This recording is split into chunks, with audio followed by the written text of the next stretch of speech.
Dan dari hukum adat, ya, mengenai pengertian dari hukum adat.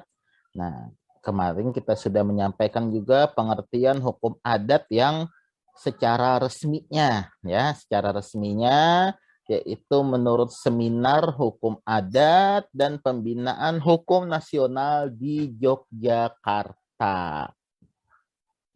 Tanggal 17 Januari 1975, ya.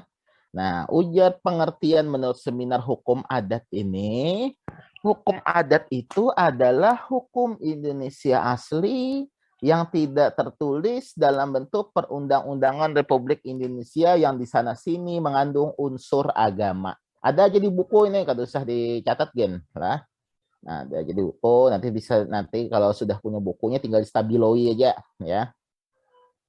Nah, hukum adat ini ya tadi diartikan sebagai hukum Indonesia asli, berarti hukum yang bersumber dari orang Indonesia, dari kebiasaan orang Indonesia, dari juga putusan-putusan pengadilan adat ya, juga bersumber dari kesadaran hukum masyarakat. Nah, itu sumber-sumbernya ya. Berarti sumbernya memang bukan dari bawaan bangsa barat ya. Tidak tertulis dalam bentuk perundang-undangan Republik Indonesia. Ya, artinya hukum adat ini belum berubah menjadi produk undang-undang, belum berubah menjadi produk hukum nasional ya. Belum berubah menjadi produk hukum nasional. Kalau sudah menjadi hukum nasional, undang-undang ya, berarti itu sudah bukan hukum adat lagi. Karena hukum adat ini saudara-saudara ya, sifatnya itu lokal ya. Dia itu hanya mengikat wilayah tertentu saja atau sekelompok orang tertentu saja ya, hanya mengikat seperti itu saja, jadi tidak luas cakupannya. Kalau hukum nasional ya, nah itu lingkupnya sudah berupa nasional, seluruh Indonesia ya lingkupnya. Nah itu jadi itu ya, di sana sini mengandung apa namanya, tidak tertulis dalam bentuk perundang-undangan Republik Indonesia. Nah, tidak tertulis di sini maksudnya itu ya, bukan hukum adat itu sifatnya itu tidak bentuknya itu tidak tertulis, tidak ya. Sekitar 90% hukum adat itu bentuknya memang tidak tertulis. Tapi ada hukum adat yang memang bentuknya tertulis. Ada ya. Nah, misalnya hukum adat yang bentuknya tertulis yang masih berlaku sampai sekarang ya.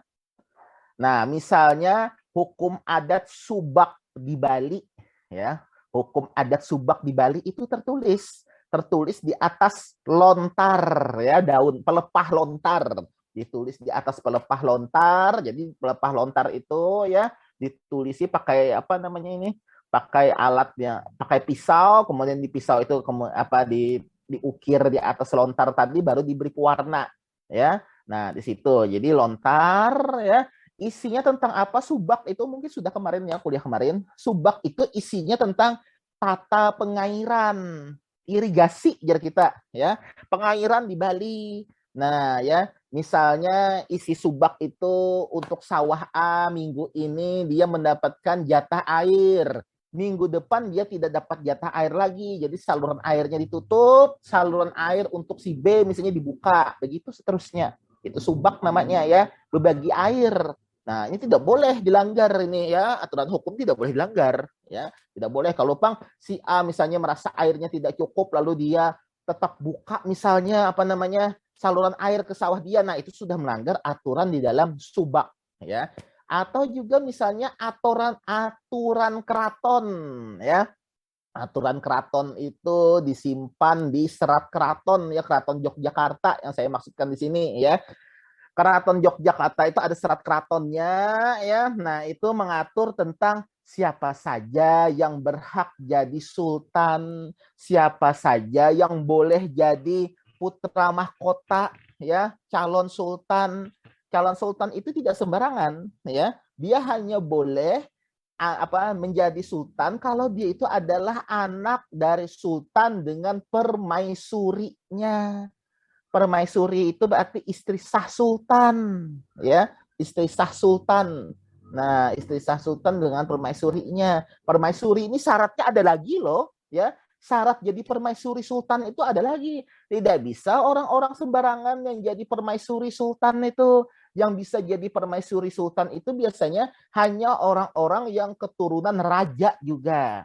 Tidak bisa keturunan bangsawan biasa, tidak bisa. Ya, harus yang terah raja juga. Lalu dia menikah dengan sultan, ya permaisuri tadi, lalu melahirkan anak. Anak itulah nanti yang menjadi putra mahkotanya. Nah, itu ada diatur ya di dalam apa yang namanya serat keraton itu tadi ya diatur. Kemudian cara mengangkat abdi dalam dan sebagainya itu ada semua ya di dalam serat keraton tadi. Nah, itu bentuknya juga tertulis.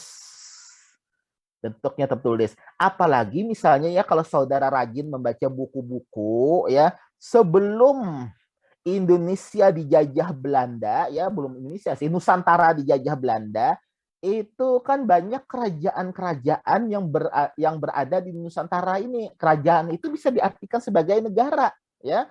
Ada kerajaan Banjar, artinya negara Banjar, ya.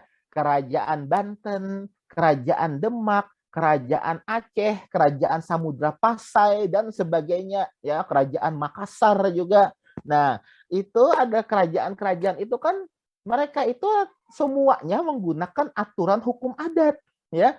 Ada hukum adat yang tertulis yang digunakan oleh kerajaan-kerajaan itu. Misalnya contoh kerajaan Banjar. Kerajaan Banjar ini punya kitab hukum sendiri, ya. Ya, yang dikenal dengan nama Kitab Sabilal Muhtadin. Ditulis oleh siapa? Syekh Muhammad Arsyad Al-Banjari. Ujar kita Datuk Kalampayan, ya kan? Nah, saudara pernah kan membaca kitab Sabilal Muhtadin itu? Itu kitab hukum, ya. Di dalamnya itu ada hukum privatnya, ada hukum muamalahnya, hukum bisnis, hukum muamalah itu, ya. Hukum privatnya, ada aspek hukum jinayahnya. Jinayah itu hukum pidana kalau kita, ya.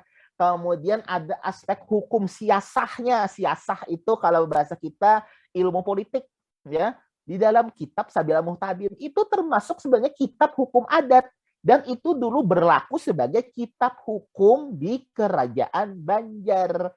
Ya model kayak kita sekarang ini ya, kayak undang-undang, ya semacam undang-undang. Nah, lalu datang bangsa Belanda, kitab itu mereka tidak berlakukan lagi, ya, tidak mereka pakai lagi, ya. Nah, tidak mereka pakai lagi, lalu digantikan KUH Perdata, digantikan KUH Dagang dan sebagainya, ya.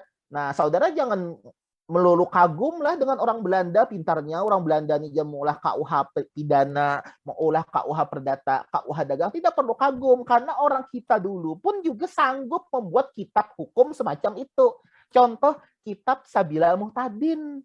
Jinayah hukum pidana ada dalam Sabilal Muhtadin, ya. Dalam Sabilal Muhtadin ada tentang batas tanah segala macam, ya, kayak undang-undang pokok agraria gitu itu ada, ya.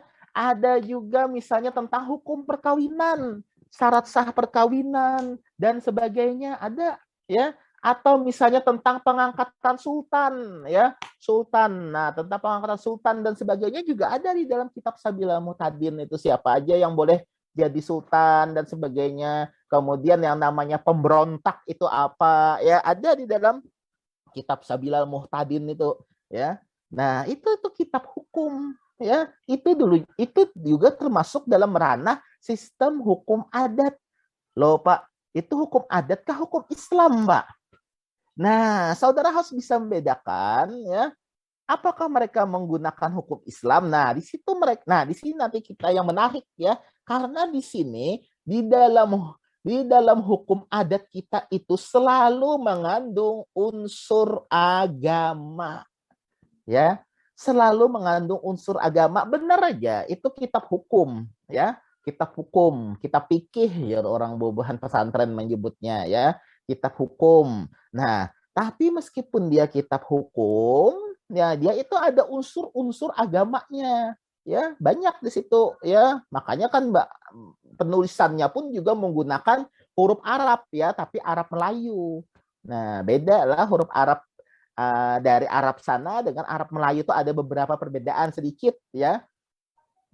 ada beberapa perbedaan sedikit menyesuaikan dengan bahasa orang Melayu ya. Jadi kita pun sebenarnya juga punya ya aksara sendiri ya. Waktu zaman itu kita sudah punya aksara sendiri namanya aksara Melayu ya. Nah, di sana sini mengandung unsur agama. Jadi kitab hukum itu, nah contohnya itulah, jadi di kerajaan Banjar ada kitab Sabilal Muhtadin karangan Syekh Muhammad Arsyad. Kalau di kerajaan Aceh yang bobuhan Coknyakdin ya, Tengku Umar. Nah, di situ ada namanya kerajaan Aceh. Mereka di situ kitab hukumnya ya, yaitu namanya Mi'ratu Tulab namanya. Ya, Mi'ratu Tulab. Nah, itu seperti kitab Sabila Muhtadin juga, ya. Isinya itu ada masalah tentang bisnis, muamalah, ya. Ada isinya itu tentang hukum pidananya juga, ya, jinayatnya. Kemudian ada juga tentang masalah politiknya, siasahnya, ya. Nah, itu Mi'ratut Tulab itu karangan Syekh Abdur Raub Asingkili namanya, ya. Saudara mungkin asing dengan namanya, tapi saudara mungkin tidak asing dengan gelarnya. Ya, beliau ini ketika meninggal, ya Syekh Abdul Raub ini tadi Asingkili itu artinya dari Singkil Aceh, ya Asingkili dari Aceh Singkil namanya, ya nama kabupatennya, ya. Nah itu ya begitu beliau meninggal, beliau itu dimakamkan di muara sungai, ya muara sungai ada mode pemakaman gitu ya. Nah muara sungai ini orang Aceh menyebutnya Kuala. Lalu beliau diberikan nama Syekh Kuala atau Syah Kuala. Nah, itu yang jadi universitas di Aceh sekarang, Universitas Syah Kuala. Nah, itu beliau itu ya, beliau yang mengolah kitab Mi'ratut Tulab itu ya. Nah, Pak, hukumnya apa, Pak? Di mana aturan hukumnya, Pak? Kalau yang seperti kayak Sabila Muhtadin, Mi'ratut Tulab itu. Nah, misal kita ambil contoh lah, di dalam kitab Sabila Muhtadin, di dalam buku keduanya itu, ya, di dalam bab ke-122-nya, ya. Nah, itu ada menyebutkan tentang pembuatan jamban. Beulah jamban ada diatur dalam Sabila Muhtadin, ya. Jamban itu ujar Syekh Muhammad Arsyad itu tinggi dindingnya itu minimal sekali ujar beliau adalah 2 hasta. Pernah mendengar istilah 2 hasta? 2 hasta, 1 hasta itu berapa? Hasta itu ini nah, ya. Pergelangan tangan kita ini nah, ya. Nah, dari siku sampai ke atas ini, ya, dari siku bukan ke bahu, bukan, ya. Sorry, mulai dari pangkal telapak ini sampai siku itu nah, ya. Nah, itu hasta. 1 hasta itu 45 cm. Berarti kalau 2 hasta itu adalah 90 cm. Itu ujar Sidin kalau ingin bikin jamban dindingnya minimal 90 cm supaya apa namanya organ-organ apa manusia yang pembuangan ini tidak kelihatan. Nah, sedetail itu loh, ya. Kamu cari aja di KUH Perdata kan ada mengatur tentang baulah jamban, ya.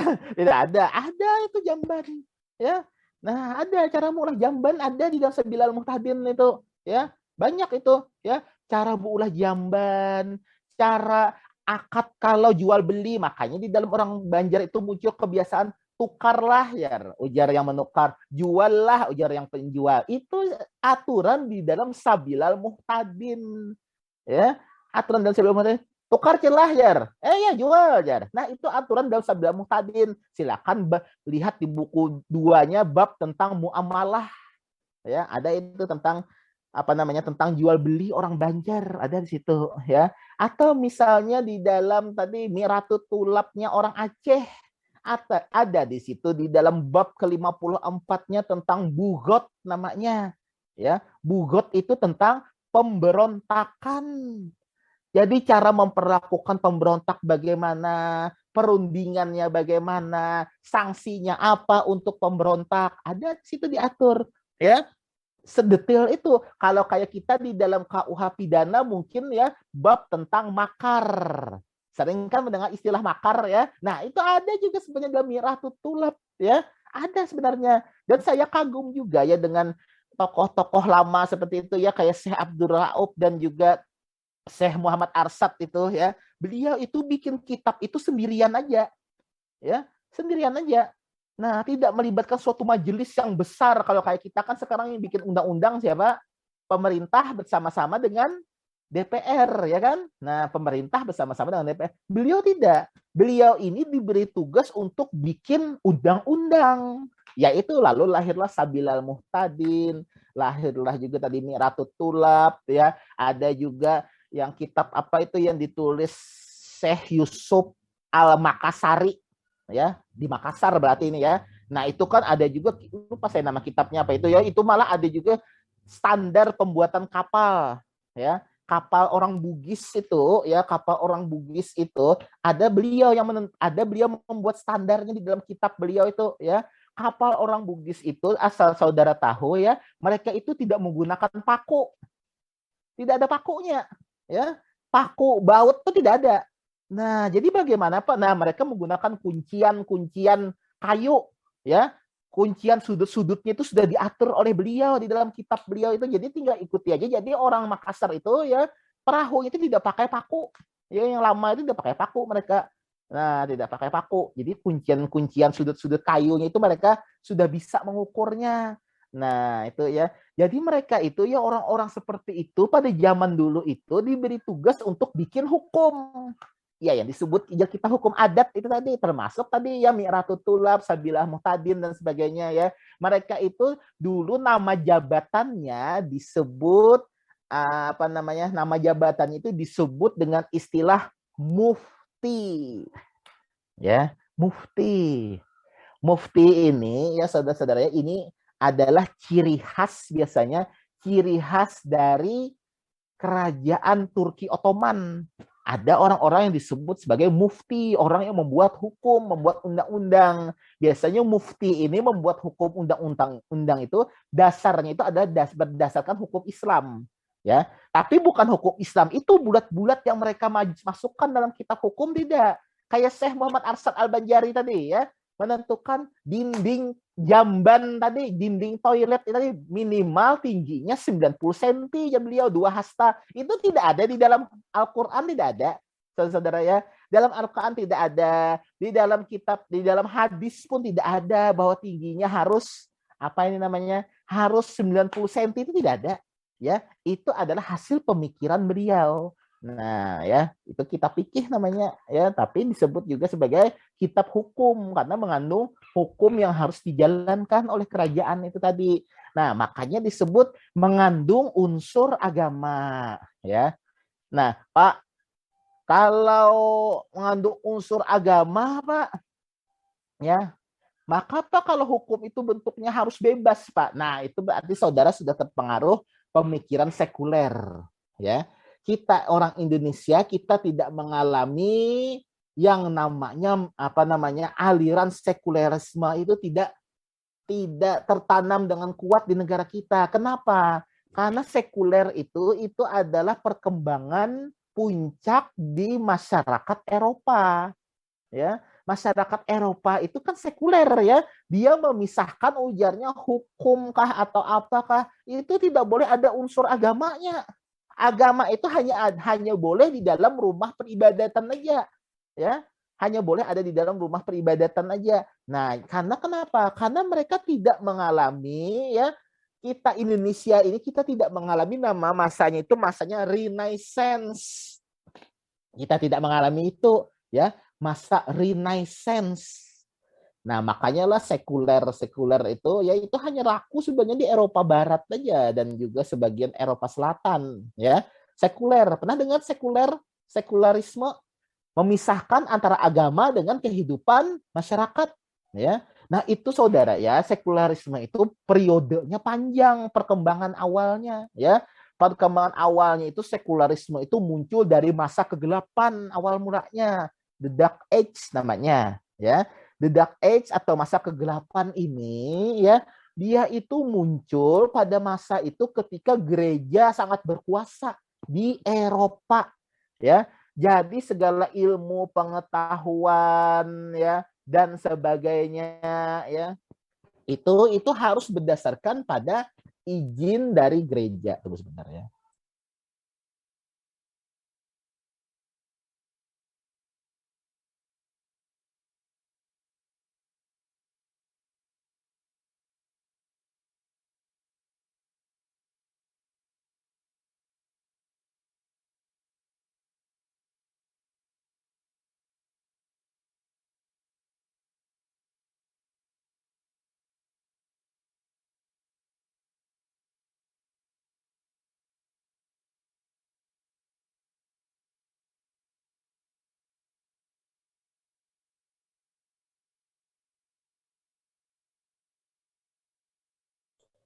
Nah, ya, jadi itu masa kegelapan namanya ya. Jadi gereja ini ya mengambil alih semua urusan apa ini namanya? Urusan sosial masyarakat ya. Urusan sosial masyarakat. Nah, ya. Nah, apa urusan sosial masyarakat jadi gereja yang mengambil alih. Ujarnya, apapun yang berkaitan dengan masyarakat itu harus selalu mendapatkan izin atau sesuai dengan pandangan gereja, ya. Nah, itu. Nah, itu ya. Makanya pada masa itu ya muncul kan teori yang namanya heliosentris. Pernah dengar heliosentris? Heliosentris itu ya bumi itu mengelilingi matahari. Ya, pernah dengar seperti itu? Heliosentris. Bumi itu mengelilingi matahari. Nah, yang menyampaikannya ini kan siapa itu namanya? Apa itu namanya? Lupa saya namanya. Yang menyampaikan tentang heliosentris itu ya, bahwa bumi itulah yang mengelilingi matahari. Kalau gereja beranggapan sebaliknya. Gereja beranggapan justru matahari lah yang mengelilingi bumi ya. Namanya siapa itu ya yang mengumumkan teori heliosentris? Kopernikus. Nikolaus Kopernikus ya. Nah, Nikolaus Kopernikus itu kan hampir dihukum mati oleh gereja. Ujungnya ini beda pendapat dengan gereja. Ya, beda pendapat dengan gereja. Nah, makanya ilmu pengetahuan kamu Kopernikus itu tidak boleh disebarkan. Nah, itu ya, itu zaman-zamannya berkuasanya flat earth ya, flat earth zaman bumi datar pada masa itu ya kekuasaannya. Nah, kalau tahu juga saya yang mana yang bujur lah, yang flat earth kah, heliosentris kah, saya tidak tahu juga ya. Nah, itu masa kegelapan namanya. Nah, lalu mungkin masyarakat Eropa pada masa itu mulai bosan ya, mulai bosan karena gereja ini ya bisa dikatakan arogan ya, tidak sesuai dengan pendapatnya, lalu mereka langsung ini apa mengambil tindakan keras terhadap orang-orang seperti itu ya, langsung mengambil tindakan keras terhadap orang-orang seperti itu. Nah, itu ya. Atau misalnya ada lagi muncul teori hukum pada masa kekuasaan gereja, itu nama teorinya teori hukum Tuhan ya. Nah, teori hukum Tuhan itu apa? Teori hukum Tuhan itu, mungkin saudara sudah pernah mendengar teori hukum Tuhan lah waktu kuliah pengantar ilmu hukum. Ya, ada itu kan. Nah, aliran hukum Tuhan namanya ya. Aliran hukum Tuhan kan macam-macam aliran hukum itu ya. Ada aliran hukum Tuhan, ada aliran hukum alam, itu teori yang lama ya. Ada aliran hukum legisme, ada aliran hukum historis, ada aliran hukum bermacam-macam lagi ya, banyak. Nah, di antaranya zaman itu aliran hukum Tuhan. Aliran hukum Tuhan itu yang menyebutkan bahwa hukum ini sumbernya dari Tuhan ya, dari Tuhan, dari agama, maka itulah yang dianggap sebagai hukum ya. Bahkan saking ekstrimnya aliran hukum Tuhan ini ya, mereka menganggap takdir itu pun juga bisa jadi dasar hukum Tuhan ya. Takdir kayak apa takdir itu? Nah, saudara mungkin kalau yang suka nonton ya, suka nonton, cuma yang ditonton bukan film Marvel, bukan lah. Nah, ini kebanyakan ini pada Marvel lah, pada banyak film-film lain yang apa ini namanya, yang berkualitas. Nah, kalau saudara pernah nonton film The Last Duel, ya, The Last Duel, nama filmnya, ya. Nah, film The Last Duel ya, itu menceritakan tentang ini apa namanya? Ada dua orang yang bersahabat, laki-laki bersahabat berdua, kawan, akrab, ya. Rupanya salah satu laki-laki ini punya istri, ya. Yang satu ini punya istri. Nah, pada suatu ketika laki-laki yang punya istri ini pergi berperang, dikirim oleh raja. Itu pas benar ya settingnya pada masa Dark Age tadi. Istilahnya itu medieval, zaman medieval, ya. Nah, yang si laki-laki yang pertama punya istri tadi pergi berperang. Nah, istrinya tinggal sendirian di rumah, didatangi oleh sahabat si laki-laki tadi, diperkosanya istri itu tadi, istri yang kawannya tadi diperkosanya ya. Ini kisahnya dan kisah nyata loh, filmnya ini ya, diangkat dari kisah nyata. Nah, diperkosa oleh si sahabatnya tadi, ya, lalu perempuan ini mengadu sama suaminya, lalu suaminya mengajukan gugatan ke raja, ya, ke raja. Tapi ujar raja pada masa itu, dia tidak bisa membuktikan itu ada perkosaan atau tidak. Soalnya ujar raja dan juri pada masa itu ya menyebutkan ternyata perempuan ini ternyata naksir juga, jadinya sama sih laki-laki itu, laki-laki yang memperkosanya juga naksir. Karena kan laki-laki yang sahabat ini tampan orangnya, ya, tampan. Nah, yang perempuannya ngotot, jadi saya tidak naksir sama sekali. Saya tahu laki-laki itu tampan, ya, tapi saya tidak ingin diperkosa karena dia bukan suami saya. Ngotot seperti itu, jadi yang pemerkosa juga ngotot. Aku tidak memperkosa, aku diajak oleh perempuan itu untuk bersetubuh oleh perempuan itu juga ngotot. Aku tidak ada memaksanya. Dia yang masuk ke rumahku, masuk ke kamarku, aku dipaksa, diancam, ya, akan dibunuh. Nah, itu karena tidak ada yang saling mengalah, tidak ada yang mengaku, bukti juga tidak ada sama sekali, kedua-duanya tidak punya bukti, ya. Lalu hakim mengambil keputusan, kita serahkan putusan ini kepada Tuhan. Caranya kayak apa? Kita ikuti takdir Tuhan. Jadi suami kamu dengan si pemerkosa disuruh duel sampai mati. Jadi siapa yang menang, yang hidup, dialah yang benar. Yang mati, dialah yang salah. Akhirnya duel dua orang sahabat ini pada akrab, berkawan benar, ya, berkawan. Nah, duel sampai mati, ya, akhirnya si pemerkosa yang kalah, mati, ya, si suami yang menang. Nah, ada usah melihat yang siapa menang kalahnya, cuma itulah sistem hukum Tuhan zaman itu, ya. Juri-jurinya ini kan pada masa itu tuh para pendeta, ya, para pendeta kerajaan mereka itu kalau tidak salah dia mengambil kerajaan Prancis yang lama, ya, settingannya itu, ya. Nah, itu sistem hukum Tuhan. Nah, masyarakat pada masa itu lalu muak dengan sistem hukum seperti itu. Lalu muncullah gerakan ingin mengembalikan apa ini namanya?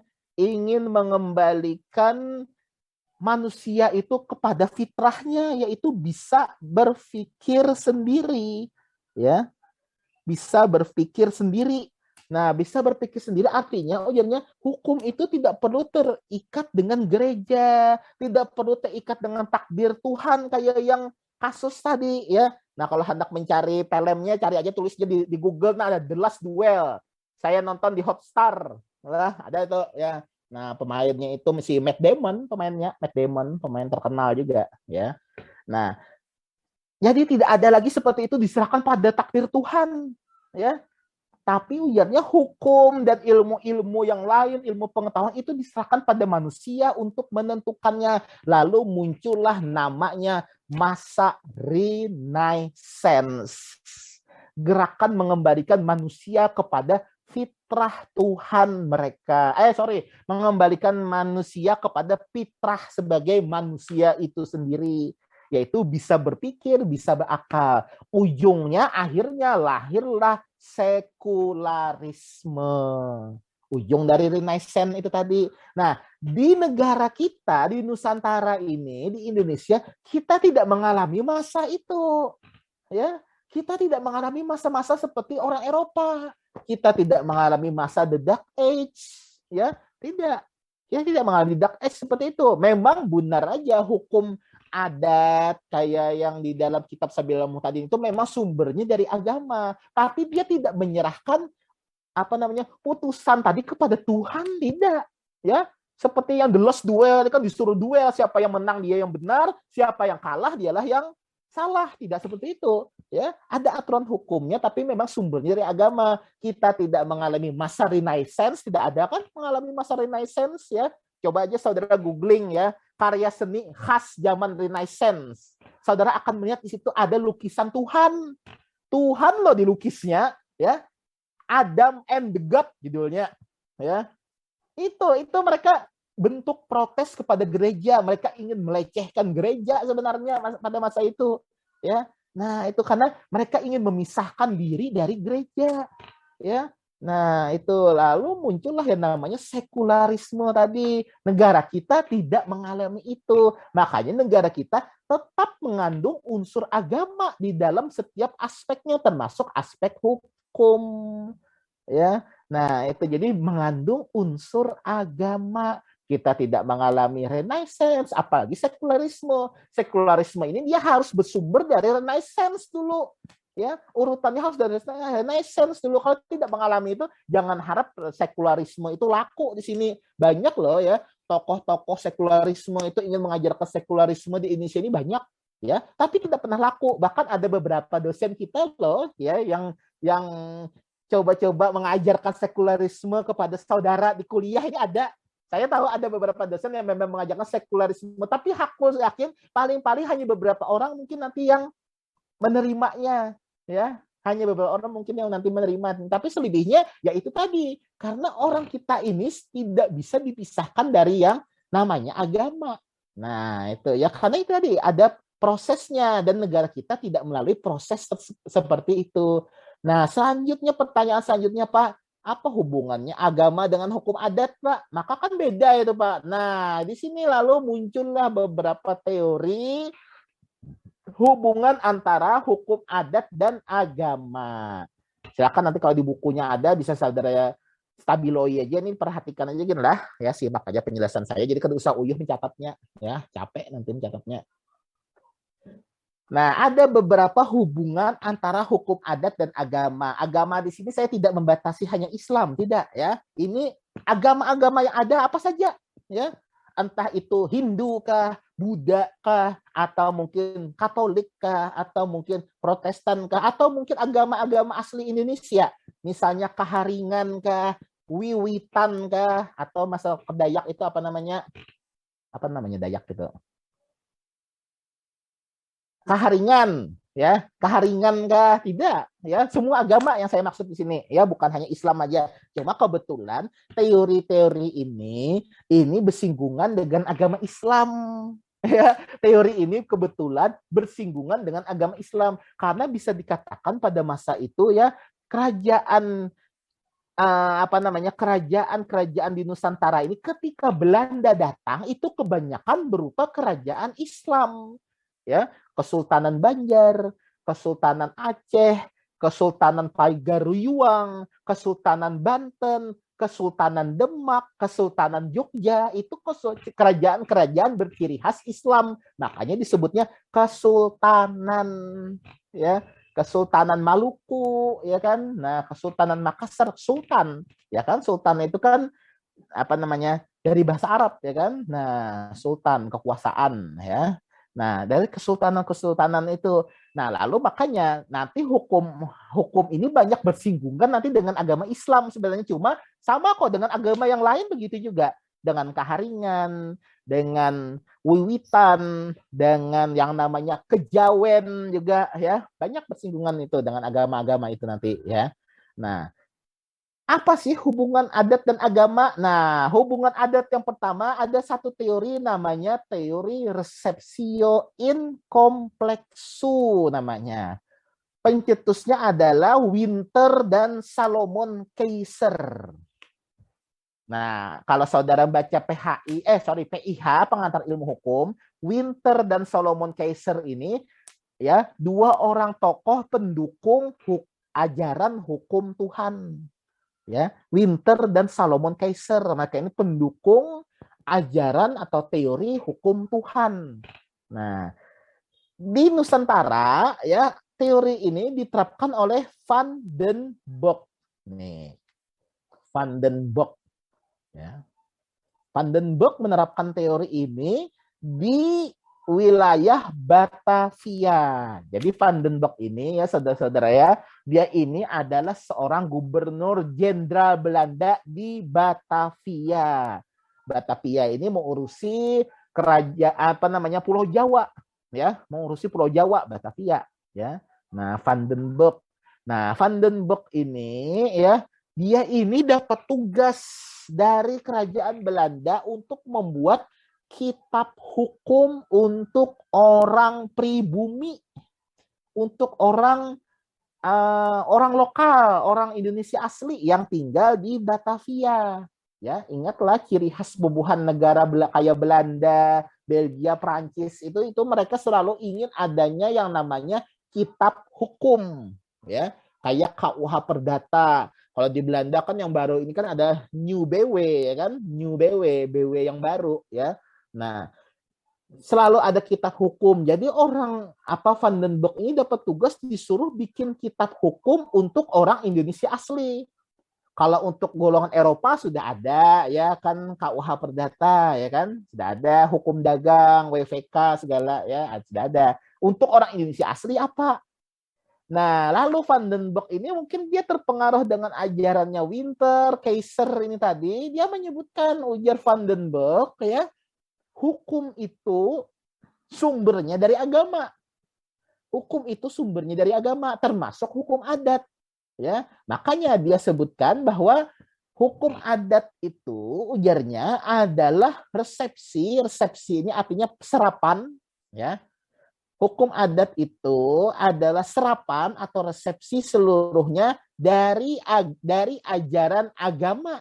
Ya, dari ajaran agama yang dianut masyarakat setempat. Nah, ya.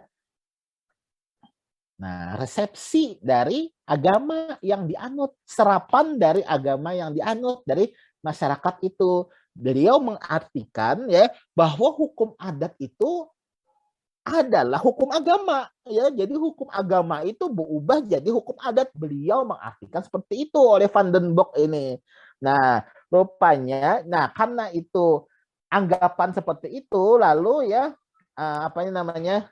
bisa diartikan ujar Van den Broek ya hukum adat itu hasil penerimaan bulat-bulat dari hukum agama ya hasil penerimaan bulat-bulat dari hukum agama. Nah, pendapat teori ini lalu mendapat tentangan dari ahli hukum yang lain ya dapat tentangan dari ahli hukum yang lain. Kenapa dapat tentangan? Karena ternyata banyak sekali yang unsur hukum adat itu yang justru tidak sama dengan hukum agama. Banyak sekali hukum adat itu yang tidak sama dengan hukum agama. Misal diambil contoh ya, masyarakat Minang. Minang di Sumatera Barat. Orang Minang itu, saudara-saudara ya, sama seperti orang Banjar. Mereka itu 100% beragama Islam. Ya. Orang Minang itu 100% agamanya Islam.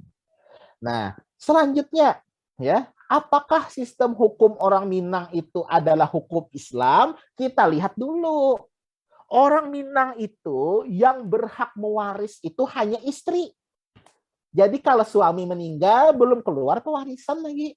Yang pewarisan itu baru muncul kalau istri yang meninggal, ya. Istri meninggal, nah atau kerabat istri yang meninggal baru harta ini akan dibagikan kepada anak, kepada suami yang masih hidup, kepada keponakan juga. Apakah seperti itu hukum Islam? Hukum Islam tidak seperti itu, ya. Nah, kalau orang Minang itu nama sistem kekerabatannya matrilineal, mother, ya. Sistem kekerabatan yang bersumber dari ibu, dari istri. Makanya orang Minang itu saudara-saudara ya, kalau mau menikah, yang memberikan seserahan, memberikan jujuran, kalau ujar orang Banjar itu, bukan laki-lakinya, tapi yang memberikan seserahan justru pihak perempuan, bebinian. Bebinian yang memberikan seserahan antar jujuran. Ya. Nah, kayak misalnya kayak kita misalnya kita ambil contoh aja ya, contoh misalnya yang bebinian, misalnya Nursipa ini misalnya lah Nursipa ini hendak menikah misalnya dengan calon suaminya. Siapa nama calon suaminya? Ya contoh misalnya calon suami Nursipa ini misalnya namanya Afgan. Contohnya aja ya. Namanya Afgan. Kalau orang Banjar, kalau anak menikah, Afgan lah yang memberikan seserahan pada Nursipa, ya kan? Memberi segala apa? Perhiasan, ya, pakaian, alat make up dan sebagainya. Tapi kalau orang Minang justru sebaliknya, Nursipa lah yang harus memberikan seserahan kepada calon suaminya. Nah, ya, kenapa seperti itu? Karena orang Minang itu nanti kalau anak itu lahir dari hasil perkawinan itu, anak itu dianggap sebagai anak kerabat istri. Jadi karena kerabat istri, nanti ada nama keluarganya mengikuti nama keluarga istri. bukan mengikuti nama keluarga suami. Beda kalau orang Batak. Orang Batak sebaliknya. Orang Batak itu patrilineal, dia kebapakan. Anak yang lahir dianggap anak bapak. Lalu marga bapak itu akan turun kepada anak. Nah, orang Minang tidak. Nah, ya, orang Minang tidak. Nah, apakah seperti itu sesuai dengan ajaran agama Islam? Jawabnya, tidak ada diatur dalam agama Islam seperti itu. Terbantahlah teori receptio in complexo ini. Orang Minang aja loh tidak menggunakan hukum Islam itu secara persis sama dengan kayak di dalam sumber fikihnya, tidak sama. Nah, itu ya, itulah teori receptio in complexo. Makanya lah di Minang itu ya, kalau misalkan ada perempuan yang hamil di luar nikah, ulama-ulama di situ tidak tidak menyarankan untuk dinikahkan, tidak, ya, tidak menyarankan untuk dinikahkan, tidak boleh dinikahkan, ya biar aja, karena anak yang lahir toh kan jadi anak ibunya, mengikuti marga ibunya. Tapi kalau ulama Jawa Barat membolehkan, oke, silakan aja nikahkan dengan laki-laki yang menghamili perempuan tersebut, itu ya beda sudah di sini, ya, karena itu tadi mereka itu tidak meresepsi dari agama mereka. Terbantahlah teori receptio in complexo ini. Ternyata hukum adat itu memang ada hubungan dengan agama ada, tapi tidak semua 100% hukum agama itu dipakai jadi hukum adat. Tidak. Nah, itu ya teori receptio in complexo. Mungkin ini karena ketidakpahaman Van den Broek aja saudara-saudara ya.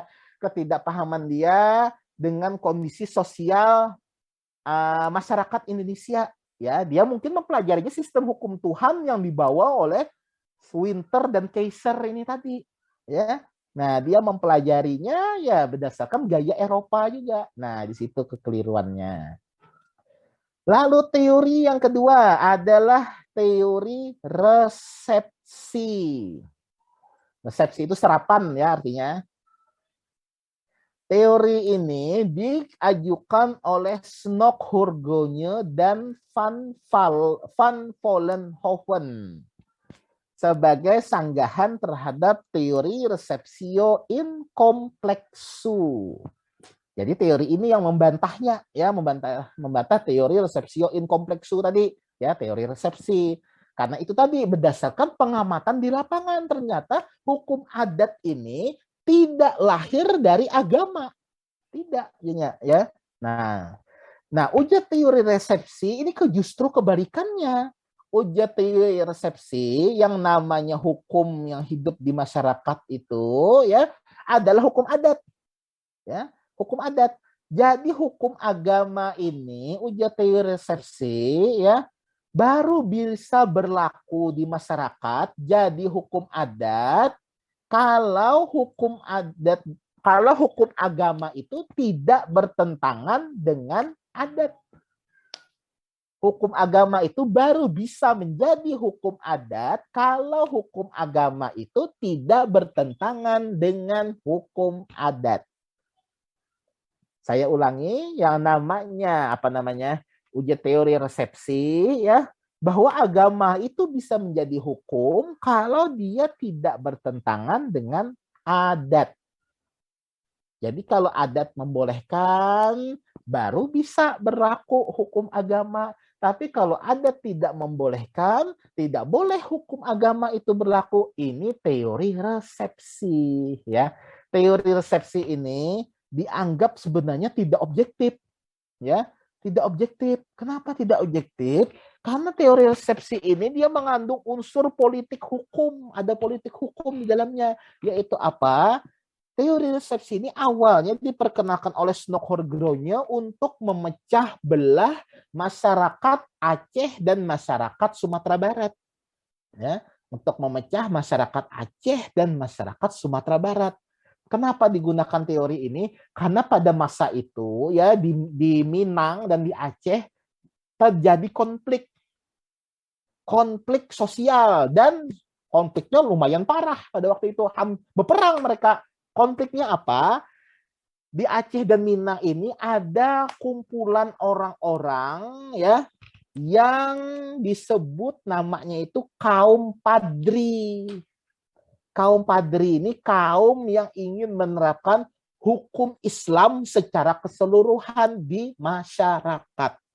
Ya, jadi tidak boleh minum mabuk-mabukan, tidak boleh berjudi, tidak boleh sabung ayam, tidak boleh apa namanya beristri itu lebih dari 4, ya, berpoligami, tidak boleh apalagi namanya, ya pokoknya hal-hal yang bertentangan dengan ajaran Islam itu tidak diperbolehkan oleh kaum Padri. Ada lagi satu golongan masyarakat yang lain, namanya kaum adat.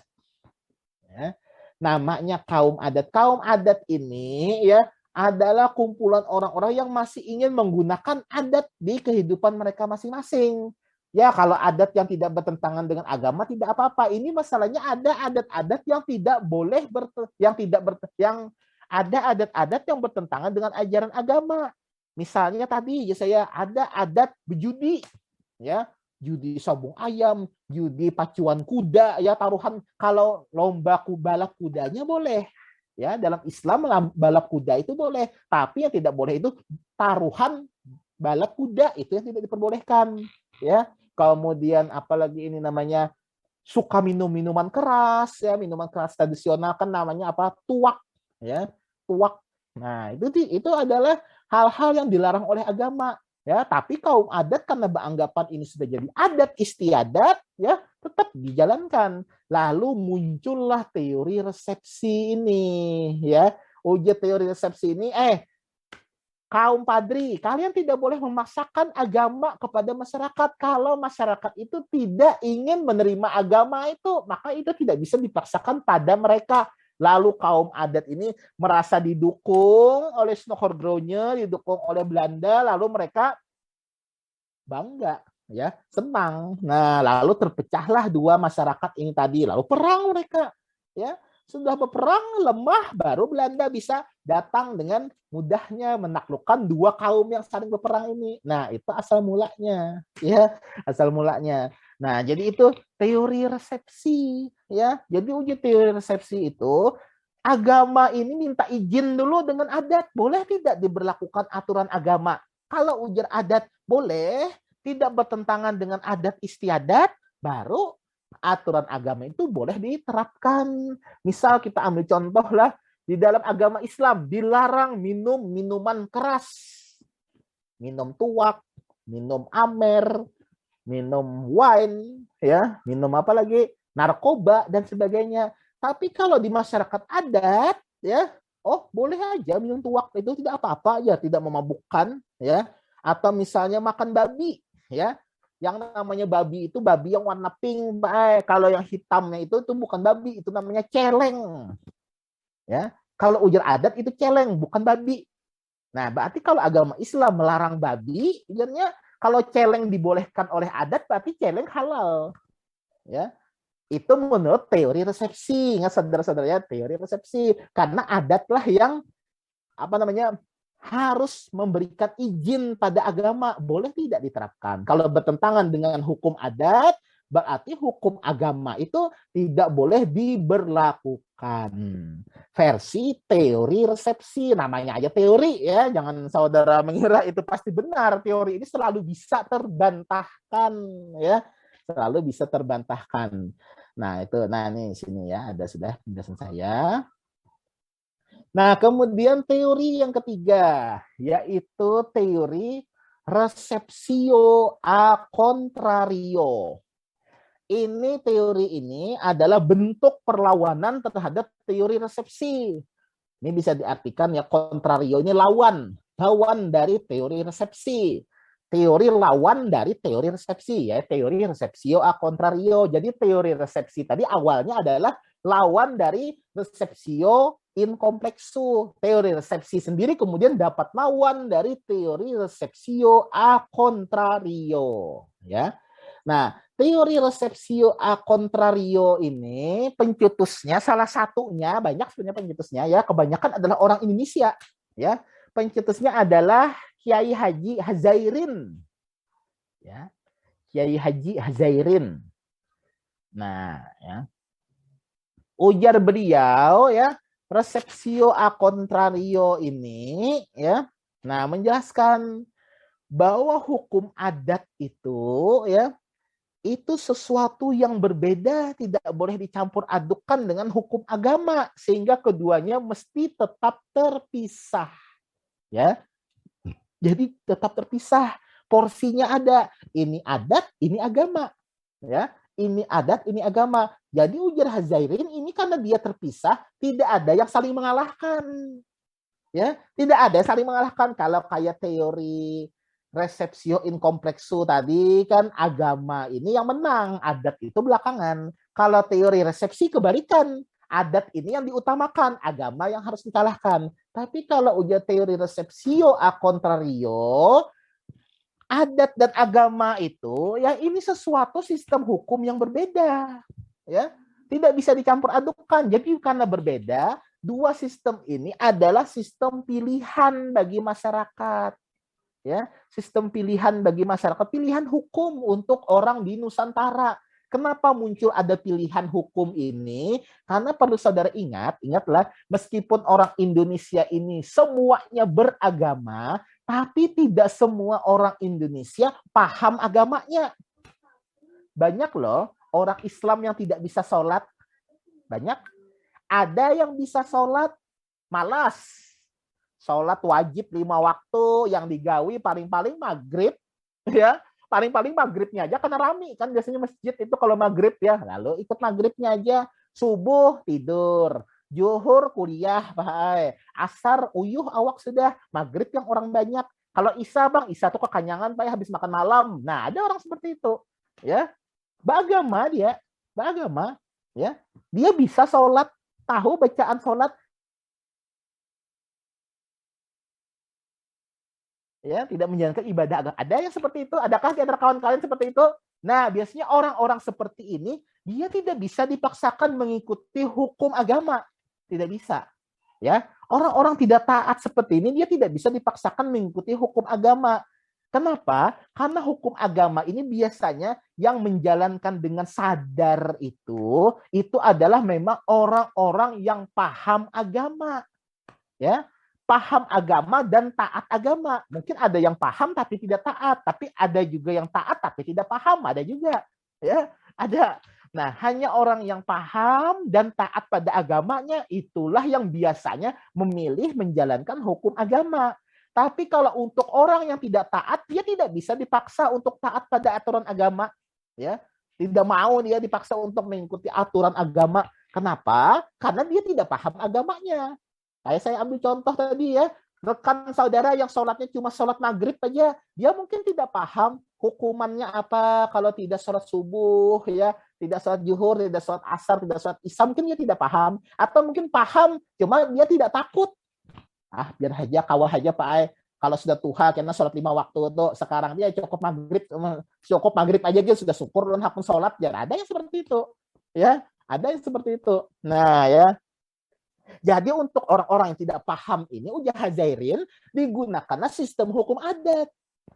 Ya, digunakanlah sistem hukum adat untuk mereka. Nah, ya, kenapa? Karena mereka tidak mengenal agamanya. Kalau tidak mengenal agamanya, berarti dia lebih mengenal pada adatnya. Nah, sedangkan kalau orang yang paham agamanya, dia akan lebih memilih menggunakan aturan agamanya. Sama juga misalnya lah kayak orang Kristen Protestan, ya, Kristen Protestan.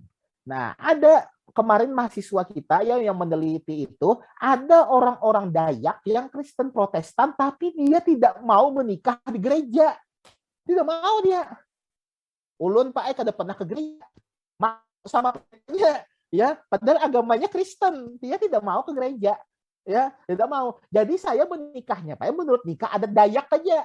Nah, ada yang mengangkat skripsi kemarin itu, nikahnya sah atau tidak tuh, seperti itu. Ada tuh mahasiswa saya kemarin bimbingan itu, ya. Nikahnya sah atau tidak. Kenapa? Karena dia tidak paham makna Kristen Protestan itu, tidak paham dia. Dia tidak mengenal Tuhan yang di dalam agama Protestan, tidak paham. Dia tahu jadinya arwah-arwah leluhur apa yang harus dihormati itu. Leluhur orang Dayak. Nah, itu ya apa namanya? Sistem hukum tadi ya. Jadi ujar Hazairin ini tadi resepsio contrario ini menjelaskan bahwa hukum agama dan hukum adat itu dia berjalannya itu ya berjalan terpisah. Nah, selanjutnya ada pertanyaan. Misalnya ya, ada perbuatan hukum yang sama-sama diatur oleh hukum agama dan hukum adat. Yang mana yang dimenangkan? Nah, ujar Hazairin, hukum adat itu baru berlaku. Nih, ada. Hukum adat itu baru berlaku jika tidak bertentangan dengan hukum agama. Hukum adat itu baru berlaku jika tidak bertentangan dengan hukum agama. Bertentangan di sini artinya tidak dilarang oleh hukum agama. Ya, tidak dilarang oleh hukum agama. Nah, itu baru hukum adat berlaku. Berarti Pak lebih kuat agama dong. Bukan lebih kuat, bukan ya. Ingat kata saya di awal tadi, semua orang Indonesia itu pasti beragama, pasti.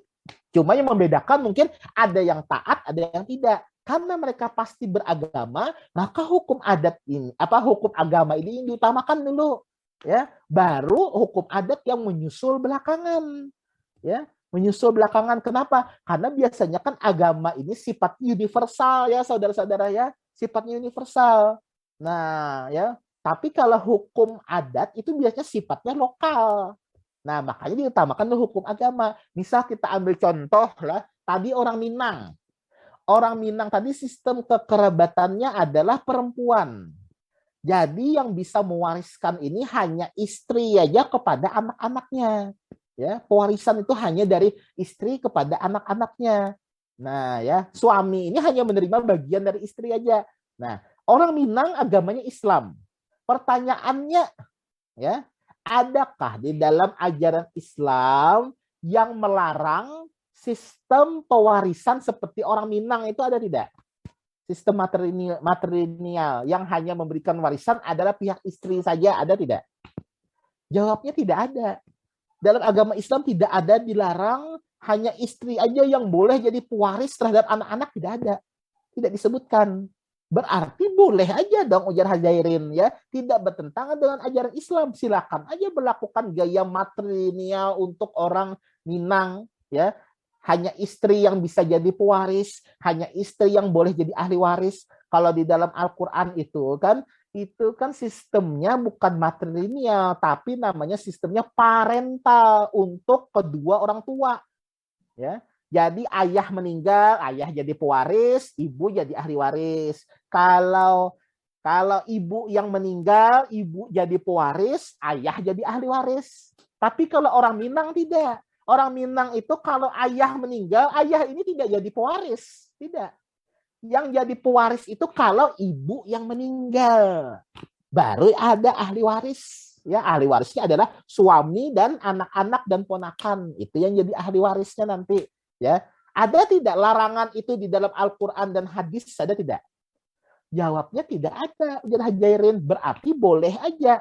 Ya, boleh aja diberlakukan seperti itu, tidak ada larangan. Atau misalnya tadi ya, orang yang saya mahasiswa saya tadi, orang Dayak tadi ya, yang dia tidak ingin menikah di gereja.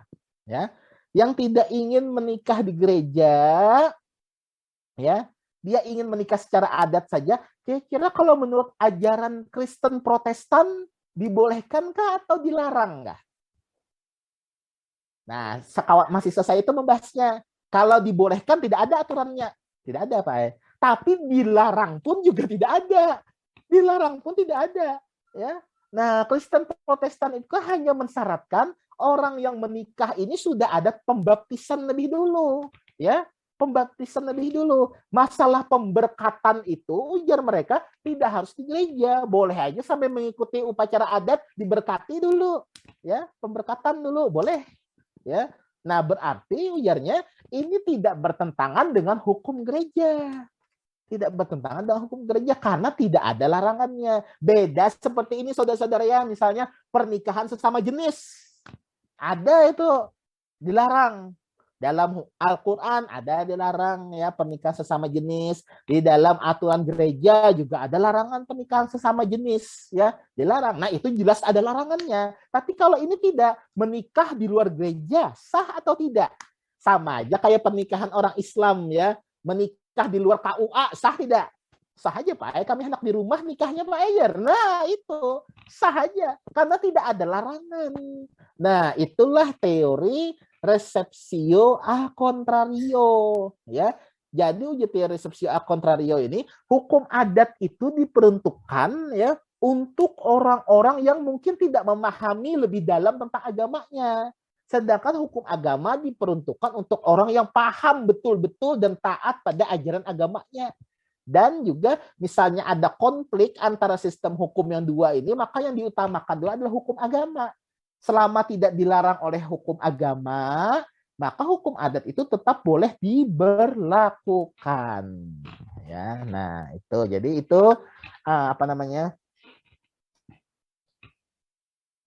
Itu yang namanya tiga teori ya hubungan antara hukum adat dan agama. Nah, selanjutnya dasar berlakunya hukum adat. Dasar berlakunya hukum adat ada tiga. Yang pertama adalah dasar filosofis. Dasar filosofis hukum adat, berlakunya hukum adat, dasar berlakunya adalah Pancasila. Jadi hukum adat itu boleh berlaku selama tidak bertentangan dengan Pancasila.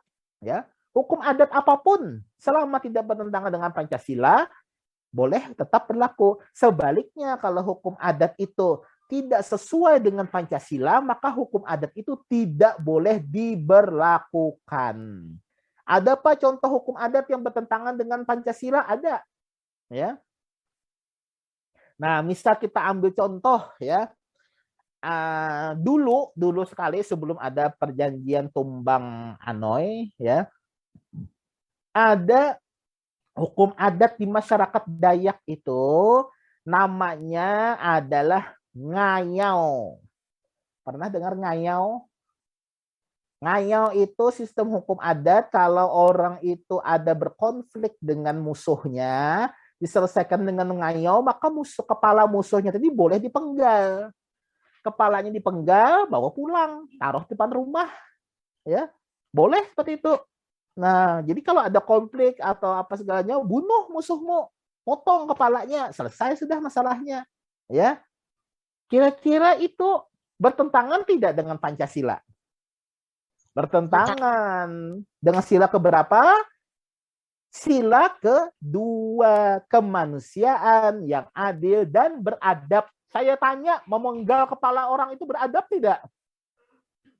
Tidak, Pak. Tidak, Pak. Nah, ya tidak beradab. Nah, kalau Pang misalnya Parida, misalnya kada kau menjawab pertanyaan saya, misalnya lah, saya penggal kepala ikan Parida aja saya tidak beradab. Ya, tidak beradab saya. Atau misalnya apa namanya nih? Nah, misalnya si Parah hendak menagih hutang lawan Rizky, bayar hutang ikam, ada mau ya Rizky, panggalnya kepalanya oleh si Parah. Boleh tidak? Tidak beradab. Pak, ujar hukum adat ngayau boleh aja memenggal kepala orang yang salah, Pak. Tidak beradab, bertentangan dengan sila kedua, ya. Atau contoh yang lain, ya. Hukum adat masyarakat Madura, ya. Hukum adat masyarakat dua itu ada terkenal duel yang mematikan, namanya carok. Carok, pernah dengar carok? Carok ini misalnya ada dua orang yang saling bersengketa, bermasalah, berebut tanah kah, berebut istri kah, misalnya istrinya selingkuh dan apa, diselesaikan dengan carok. Carok ini duel sampai mati. Tapi duel sampai matinya jangan saudara kira langsung bawa senjata langsung saling berbunuhan, tidak. Duelnya itu dilakukan di lapangan desa. Dilakukan di lapangan desa, disaksikan oleh pimpinan desa, disaksikan oleh masyarakat banyak, lembaga desa, tokoh agama, disaksikan juga oleh pihak kepolisian. Kalau zaman dulu, zaman Belanda namanya wedana, jaksa ya, wedana, jaksa. Disaksikan oleh jaksa, wedana. Jadi aturannya seperti ini. Dua orang yang berkelahi tadi boleh menggunakan senjata apapun. Ya, senjata apapun boleh dipakai. Yang penting duelnya itu yang satu mati, tewas, itu kalah, ya. Yang menang ini harus menyerahkan diri kepada pihak kepolisian dan jaksa yang sudah menonton dia di pinggir lapangan. Ya, ditonton oleh jaksa, ditonton oleh polisi, pokoknya yang kalah mati, yang menang ditangkap polisi, masuk penjara. Itu yang namanya carok, ya. Duel yang sangat gentleman sekali, jujur itu duelnya, ya. Yang kalah mati, yang menang masuk penjara, ya. Dia harus mengakui perbuatannya yang benar. Saya yang membunuh, kan banyak saksinya. Saksinya kepala desa, kepala adat, ya, kepala agama, termasuk polisinya sendiri jadi saksi, tidak bisa menghindar. Itulah yang namanya carok, ya. Orang banyak mengartikan saudaranya carok ini kan keroyokan, ya. Ada orang lewat dicarok, dikeroyok, ya. Diam-diam malam-malam atau pas subuh kah dimasuki ke dalam rumahnya dicarok. Tidak, bukan itu, seperti itu carok itu, ya. Carok itu duel sampai mati. Ya, tapi dilakukan dengan cara seperti itu aturannya. Jadi yang kalah ya ditangkap polisi juga, ya, dihukum, disanksi hukum. Nah, seperti itu kira-kira bertentangan tidak dengan yang sila kedua tadi, kemanusiaan yang adil dan beradab? Sama, tidak beradab juga itu, ya, dilarang, tidak diperbolehkan, ya, tidak diperbolehkan. Nah, makanya untuk hukum adat yang seperti itu, khususnya hukum adat yang memuat sanksi pidana, sanksi fisik, itu sudah tidak boleh lagi. Tapi kalau hukum adatnya kalau hukum adatnya memuat sanksi itu, misalnya sanksi berupa pembayaran, itu masih boleh karena tidak bertentangan. Misalnya diganti dengan kepala kerbau, diganti dengan piring, atau diganti dengan benda pusaka, itu masih boleh. Itu sama aja sih kayak di dalam KUH Perdata, ya, ganti rugi. Cuma mungkin bentuknya bukan uang, ya. Tapi kalau diganti rugi dengan kepala orang, itu tidak boleh. Tidak beradab namanya, bertentangan dengan dasar filosofis. Ya, makanya mungkin saudara nanti bertanya-tanya, Pak, kenapa Pak hukum adat ini Pak seputar hukum privat aja Pak? Karena hukum privat ini ganti ruginya itu ya tadi hanya berupa benda-benda aja, bisa berupa uang, bisa berupa barang, atau mungkin pernyataan aja, ya mirip lah dalam KUH Perdata, ya. Tapi kalau ganti rugi berupa fisik, kepala dipenggal, tangan dipotong, ya, atau misalnya kalau kayak sanksi adat itu ada di daerah atau di suatu pulau, ya. Kalau perempuan hamil di luar nikah, anak yang lahir di luar nikah ini dijadikan budak. Sampai sekarang ada itu tidak boleh. Pengadilan tidak akan mau menerima kasus seperti itu, ya. Tidak akan mau menerima kasus seperti itu, tidak dilindungi oleh hukum nasional, tidak, ya. Bayangkan hamil di luar nikah, anak dijadikan budak, ya. Pas lahir jadi budak sudah dia, ya. Ada itu, ya. Nah, itu kemudian dasar sosiologis, ya. Dasar sosiologis. Jadi hukum adat ini selama masih dijalankan oleh masyarakat, ya, hukum adat ini selama masih dijalankan oleh masyarakat, maka dia tetap punya dasar untuk bisa diberlakukan. Kan sosiologis, dasar kemasyarakatan. Selama masyarakat masih mengakui hukum adat ini masih ada, maka hukum adat itu tetap eksis sampai sekarang, ya. Kenapa? Karena hukum adat itu fungsinya, ya, ada 3 fungsi hukum adat itu, ya. Pertama, menjadi pembina dalam hukum nasional. Jadi hukum adat ini, ya, dia ini mengontrol hukum nasional itu, ya. Hukum nasional itu baru bisa diterima kalau sudah sesuai biasanya dengan hukum adat, baru mudah menerimanya, ya. Tapi kalau bertentangan dengan adat, susah diperlakukan, ya, susah sekali, ya. Nah, itu hukum adat itu juga sebagai sarana kontrol sosial, ya. Nah, sebagai sarana kontrol sosial, mengontrol masyarakat. Makanya hukum adat ini kan untuk kontrol masyarakat, ya. Dia ini harus diakui dulu oleh masyarakat, ya. Dia ini harus diakui dulu oleh masyarakat, baru dia bisa jadi sarana sosial kontrol, ya. Kemudian hukum adat itu sesuai dengan fungsi hukum, yaitu sebagai alat untuk pengubah masyarakat, ya, alat mengubah masyarakat. Nah, jadi untuk menjaga masyarakat itu arah perubahannya sesuai dengan dengan kaidah-kaidah kemasyarakatan. Coba misalnya lah tidak ada hukum adat, ya, Nanda lewat di pasar melihat sayur Acil berjualan, langsung diambil oleh Nanda. Ambil jelas sayurnya, berbayar tidak. Ujar Acilnya, Nanda kalau mau mengambil sayur bayar dulu 5.000 satu ikat. Kontrol sosial, ya, mengontrol masyarakat supaya masyarakat tidak anarkis, ya. Si Rizky berhutang lawan kawan, tidak mau bayar, ya, muncullah adat di situ bahwa kalau orang berhutang harus dibayar, ya, muncul di situ. Nah, itu hukum adat sesuai dengan fungsi hukum sebagai alat untuk untuk mengontrol, mengubah masyarakat, ya. Itu dasar sosiologis, ya. Nah, dasar yuridis artinya dasar hukum berlakunya hukum adat, ya. Dasar yuridisnya banyak, di sini nanti bisa dilihat di buku. Cuma intinya dasar yuridis itu kalau di masa sekarang, dasar yuridis hukum adat itu ada di dalam Undang-Undang Kekuasaan Kehakiman. Ini Undang-Undang Kekuasaan Kehakiman yang lama ya, punya saya ini 2009, yang baru itu kalau tidak salah 2012. Yang baru itu 2012. Ya, tapi isi pasalnya sama, ini tidak berubah kok, ya. Ini tidak berubah. Nah, ini tidak berubah, ya. Silakan nanti dicari pasalnya. Pasalnya mungkin beda lagi yang 2012, ya, bukan pasal 5 lagi, pasal berapa itu pas saya ya. Pasal 12 kan rasanya. Cuma isinya sama. Pasti ada nih bunyi yang seperti ini. Hakim dan hakim konstitusi wajib menggali, mengikuti dan memahami nilai-nilai hukum dan rasa keadilan yang hidup di dalam masyarakat. Nah, itu ya. Jadi wajib menggali, mengikuti dan memahami nilai-nilai hukum dan rasa keadilan yang hidup di dalam masyarakat. Di antaranya ya, nilai hukum yang ada di dalam masyarakat itu adalah hukum adat. Jadi siapa tahu saudara nanti jadi hakim lah, Rizky jadi hakim, ditempatkan misalnya di Pontianak. Ada orang Pontianak misalnya datang ingin membicarakan masalah hukum adat lah, utang piutang lah. Nah, Rizky harus tahu itu hukum adat di masyarakat itu bagaimana, yang namanya utang piutang itu kayak apa, ya, harus tahu. Nah, itu ya. Jadi itu dasar hukumnya ada di dalam Undang-Undang Kekuasaan Kehakiman. Kalaupun misalnya Rizky lah, misalnya lah jadi hakim nanti ya, ada orang datang membawa kasus tentang sanda. Ini Bu Hakimah ya, Bu Rizky ya, ada orang yang menerima sanda rumah saya, ternyata rumah saya yang disandakan itu dijualnya. Nah, Rizky membolak-balik KUH Perdata tidak ada, membolak-balik undang-undang hak tanggungan tidak ada.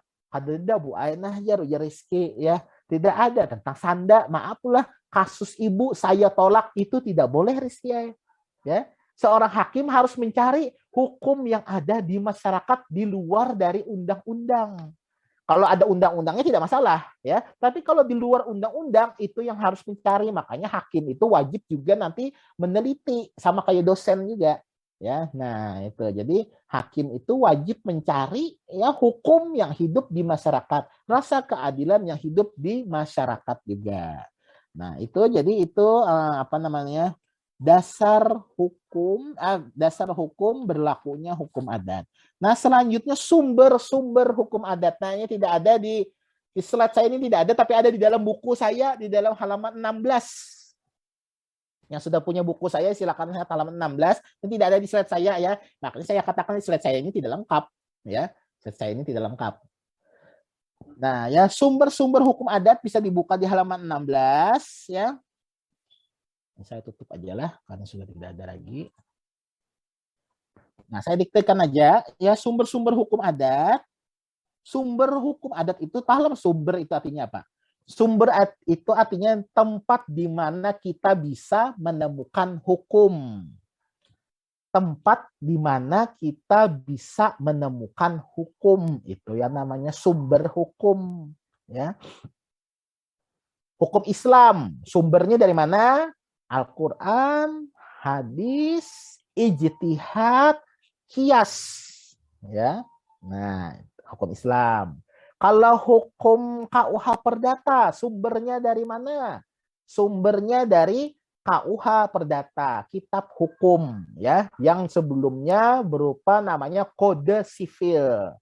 Kalau sumber hukum di dalam sistem hukum common law dari mana? Kalau di dalam hukum common law, hukum-hukum Inggris, sumbernya dari kebiasaan dan putusan pengadilan. Itu hukum, sumber hukum mereka. Kalau Indonesia sumber hukumnya apa? Kalau Indonesia hukum nasional sumbernya dari apa namanya, undang-undang dasar ya.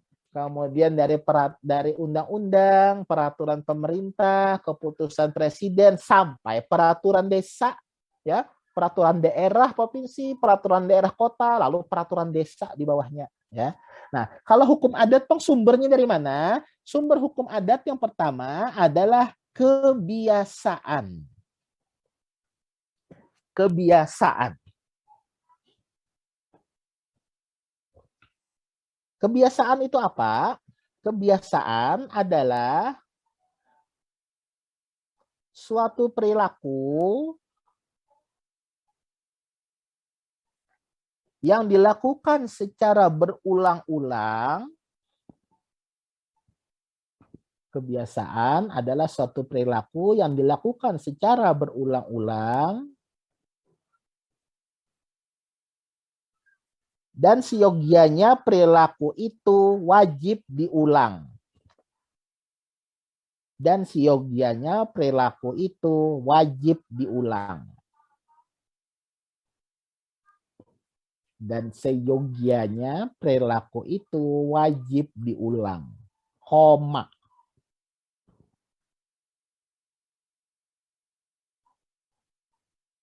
Tetapi apabila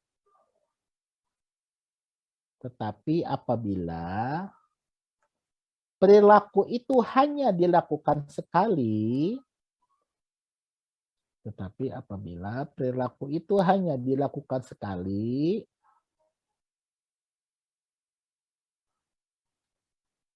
namun menimbulkan keyakinan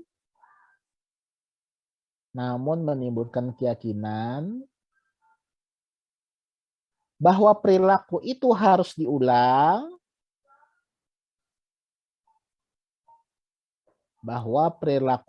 harus diulang,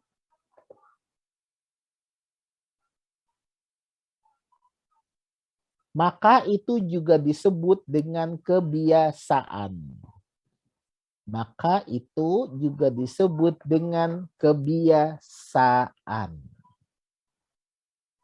Saya ulangi, kebiasaan adalah suatu perilaku yang dilakukan secara berulang-ulang dan seyogianya perilaku itu wajib diulang, tetapi apabila perilaku itu hanya dilakukan sekali, namun menimbulkan keyakinan bahwa perilaku itu harus diulang, maka itu juga disebut dengan kebiasaan. Nah, itu ada di buku saya halaman 16 dan 17. Yang punya bukunya Stabiloi aja kan bisa dicatat lah. Nah, itu ya, jadi itu yang namanya kebiasaan. Jadi sumber pertama kebiasaan. Kebiasaannya hidup di masyarakat. Kebiasaan orang jual beli bagaimana? Kebiasaan orang sewa menyewa bagaimana? Kebiasaan orang meminjam bagaimana, ya? Kebiasaan orang bertunangan bagaimana, ya? Kayak apa kebiasaan orang bertunangan? Kalau hukum adat pertunangan itu akibat hukumnya ada loh, ya. Kalau dalam hukum adat, tapi kalau dalam hukum nasional, dalam KUH Perdata juga itu tidak ada akibat hukumnya orang bertunangan. Tapi kalau dalam hukum adat itu ada akibat hukumnya, ya. Kebiasaan orang bertunangan memberikan misalnya tanda mata, ya, tanda jadi, panjer, ya, bisa berupa cincin kan. Kalau orang bertunangan itu ya ditambahi duit, kada banyak duitnya, biasanya ya 50.000 kan jadi kesentunangan itu, yang penting orang tua ketemuan. Nah itu kebiasaan, ya. Nah itu, atau biasanya kebiasaan apalagi, kebiasaan orang pinjam meminjam, ya, orang jual beli seperti apa. Nah itu kebiasaan menjadi sumber dari hukum adat. Sumber hukum yang kedua adalah keputusan-keputusan pengadilan adat dan pemuka adat. Keputusan pengadilan adat dan pemuka adat. Nah, ini paham aja lah, ini kalau daerah-daerah yang ada pengadilan adatnya. Kalau tidak ada ya tidak masuk ya. Kayak Kota Banjarmasin ini kayaknya tidak ada sumber keputusan pengadilan adat ini ya. Karena di Kota Banjarmasin tidak ada pengadilan adat. Tapi kalau kayak daerah hulu sungai ada ya, pemuka adat. Siapa nama pemuka adat kalau daerah hulu sungai itu atau daerah Kabupaten Banjar, namanya siapa? Pembakal ya. Putusan pembakal itu jadi hukum adat bagi tempat desa di mana pembakal itu bertempat ya. Atau kayak orang Kalteng, putusan dari Damang ya, Damang, orang Kalteng, orang Dayak ya, Damang namanya ya. Kalau pemuka masyarakatnya namanya Damang, kalau pemuka agamanya namanya apa Kalteng itu? Mantir ya. Kalau di Jawa Timur pemuka adat itu namanya apa? Carik tulisannya ya, atau kepala desa sama aja sih ya. Nah, itu ya, jadi itu keputusan pengadilan adat dan pemuka adat. Nah, kemudian yang ketiga, sumber hukum adat yang ketiga adalah perbuatan hukum. Perbuatan hukum. Nah, perbuatan hukum misalnya lah perjanjian adat. Ya. Perjanjian jual beli tanah, kayak apa di masyarakat adat itu, ya. Nah, atau misalnya ada tuh saya menonton di Trans TV kemarin ya, orang jual beli sapi. Ya. Cara transaksinya dia tidak boleh terbuka. Dia melakukannya di dalam ini apa? Di dalam kain sarung, ya. Perjanjiannya itu baru sah kalau mereka itu melakukan akad dengan kode-kode di dalam kain sarung. Tahu kain sarung lah. Kain sarung tuh tapih pajerian ya. Jadi tangan kawan tuh dimasukkan ke dalam tapih. Ya, nah akad mereka jual beli sapi, jual beli kambing, ya. Makanya kan boleh tapi nang bau, ya harus nang bagus. Ya. Nah itu kebiasaan dalam perbuatan hukum mereka. Jadi kalau mau jual beli sapi, Pak, harus di dalam sarung. Kalau di luar, dipukuli orang, Pak, merusak harga, ya. Di Sumatera Barat, ya tempatnya itu di Sumatera Barat saya melihat itu. Kalau di Banjar kayak apa kebiasaannya? Biasanya tukar celah, ya. Tukar celah, jual, ya. Nah, itu tandanya mengakhiri akad namanya, ya. Nukar bensin, selitar, ya, tukar celah, ya, jual, ya. Nah, itu kebiasaan, ya. Perbuatan hukum, ya. Perbuatan hukum. Nah, itu. Kemudian sumber yang keempat adalah adat istiadat. Adat istiadat, ya. Ingatlah hukum adat saya jelaskan kemarin itu, ya. Hukum adat itu kan bagian dari adat istiadat, ya. Hukum adat itu bagian dari adat istiadat. Karena bagian dari adat istiadat, ya, makanya banyak adat istiadat itu kalau ada akibat hukumnya, dia itu jadi hukum adat, ya. Nah, kalau ujar Snokhurgronya, ya kemarin sudah saya sampaikan juga, yang namanya adat istiadat itu istilahnya adalah kebiasaan normatif. Ya, namanya adalah kebiasaan normatif. Jadi kebiasaan normatif itu adalah adat istiadat. Nah, ada adat istiadat yang punya akibat hukum, ada sanksinya, itulah yang disebut dengan hukum adat. Ya. Kemudian yang kelima, sumber hukum yang kelima adalah kesadaran hukum dan rasa keadilan yang hidup di masyarakat. Kesadaran hukum dan rasa keadilan yang hidup di masyarakat. Misal kita ambil contoh lah kesadaran hukum ini, ya. Misalnya ada seorang perempuan yang hamil di luar nikah. Di desa itu mungkin tidak pernah ada kasus perempuan yang hamil di luar nikah. Rata-rata hamilnya setelah nikah semua. Ya, ada perempuan yang hamil di luar nikah. Lalu masyarakat ini khawatir anak yang lahir ini anak yang tidak ideal, tidak wajar, ya, namanya istilahnya anak sumbang, ya, karena tidak ada bapaknya. Nah, supaya anak ini dianggap wajar seperti orang-orang lain, ada bapaknya, ada ibunya, ya, dengan kesadaran hukum mereka lalu kita nikahkan aja yuk ibunya dengan perempuan yang menghamili perempuan tersebut.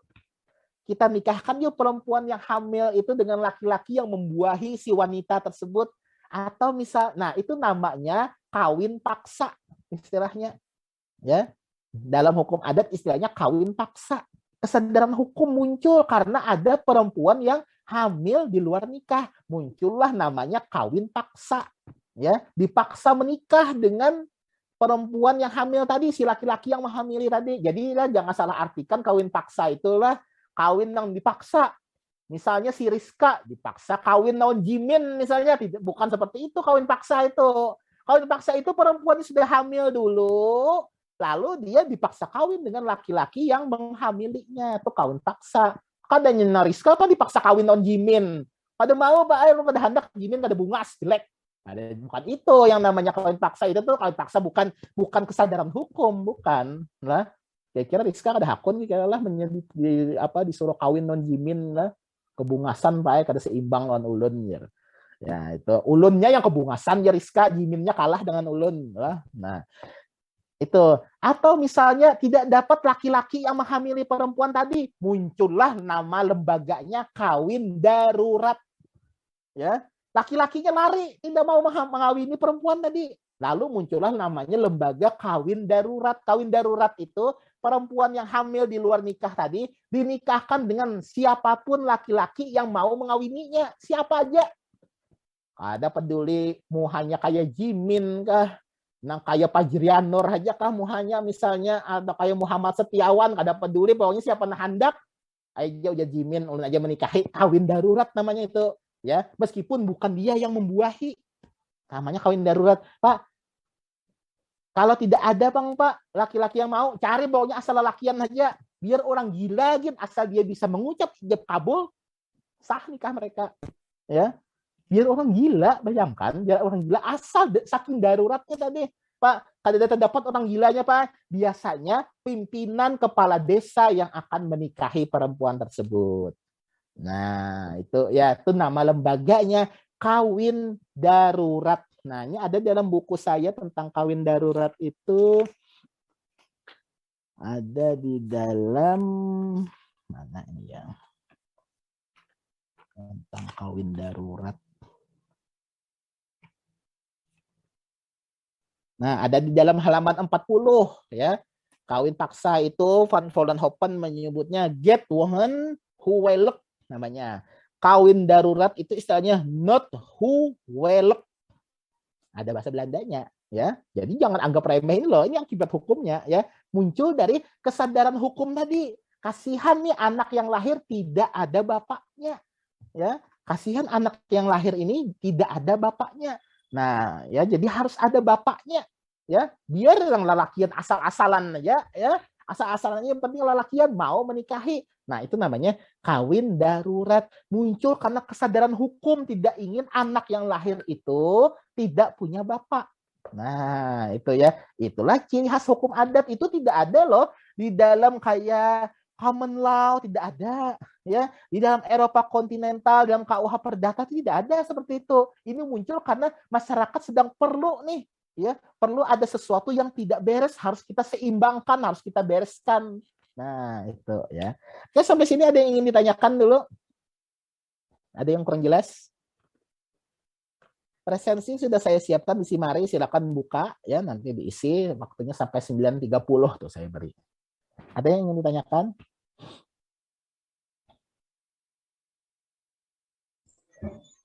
Izin bertanya, Pak. Oh ya, silakan. Ya, Budiman. Ya. Tadi Bapak kan sempat mengatakan bahwa suku Batak itu menganut sistem patrilineal. Ya. Sama tadi suku Minang yang matrilineal. Ya. Nah, lalu bagaimana jika mereka berdua itu langsung ke pernikahan, Pak? Bagaimana status anaknya, Pak? Orang Batak itu patrilineal hanya untuk sesama orang Batak. Ya. Orang Minang itu hanya matrilineal hanya untuk pernikahan dengan sesama orang Minang. Kalau mereka berdua ini menikah, tidak berlaku patrilineal dan matrilineal, tidak berlaku. Tapi yang berlaku adalah parental. Nah, ya, berlaku parental biasanya, ya. Sama juga orang Batak kawinan orang Banjar. Orang Banjar ini ya, di mereka ini sistemnya itu orang Banjar ini parental. Maka yang berlaku adalah sistem parental. Ya, parental itu kedua-dua orang tua ini ya kayak pernikahan biasa. Ya, bapak bisa jadi ahli waris, bapak bisa jadi pewaris, ibu bisa jadi pewaris, ibu bisa juga jadi ahli waris. Itu parental kedua-duanya, parent kan, parent ya, kedua-dua orang tua ya. Nah, parental atau kalau di dalam buku ini menggunakan istilah apa ini ya? Bilateral istilahnya ya, padahal lebih tepat parental ya. Nah, itu. Jadi kalau mereka berdua ini menikah, yang berlaku ada sistem kekerabatan parental nanti. Ya, parental kedua-dua orang tua ini yang punya apa namanya? Punya hak untuk mewaris, punya hak untuk bisa mewaris ya. Nah, itu. Jadi parental. Nah, sering tuh tanya itu Pak, kayak apa? Paman orang Batak kawin orang Minang, kayak apa kalau orang Batak kawin dengan orang Banjar, yang muncul adalah parentalnya. Patrilineal tadi hanya muncul kalau mereka menikah dengan sesama orang Batak saja, ya, hanya sesama orang Batak saja. Nah, tapi kalau sudah itu mereka tidak berlaku lagi seperti yang masyarakat Batak tersebut. Bahkan kalau kayak orang Minang itu ya, sistem matrilinealnya itu hanya berlaku untuk orang Minang yang menikah dengan orang Minang yang tinggal di tanah Minang.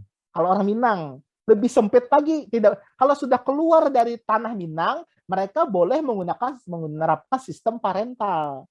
Ya, nah itu ya. Tapi kalau orang Batak tidak ya, tidak peduli dia entah keluar dari tanah Bataknya kah, bahkan keluar dari mancanegara kah, kalau mereka menikah dengan sesama orang Batak ya tetap aturan Batak itu yang mereka pakai, yang sistem patrilineal. Ya, nah itu ada loh nanti yang lebih unik lagi, alterneren. Ada nanti ya sistem kekerabatan alterneren namanya. Itu lebih unik lagi itu ya. Itu misalnya kayak Tiara ini adalah lulus S1 jadi sarjana hukum, nyambung S2 jadi MH, nyambung S3 jadi doktor. Kalau Tiara misalnya berasal dari masyarakat yang menggunakan sistem kekerabatan alterneren, Tiara ini kalau menikah nanti misalnya lakinya itu hanya lulusan SMA aja ya, Tiara ini akan menggunakan sistem kekerabatan kayak orang Minang nanti ya. Kalau Tiara itu lahir dari masyarakat yang menganut sistem kekerabatan alterneren. Ya, alterneren itu ada di daerah Rejang, Sumatera Selatan. Tiara bukan orang Sumatera Selatan lah, bukan Rejang ya. Bukan. Nah, bukan. Berarti tidak kena ini Tiara ya. Tinggi-tinggi jadi ke sekolah ada berubah. Tapi kalau mereka di sana ada namanya kekerabatan alterneren. Ada lagi itu. Ya. Ada lagi yang ditanyakan?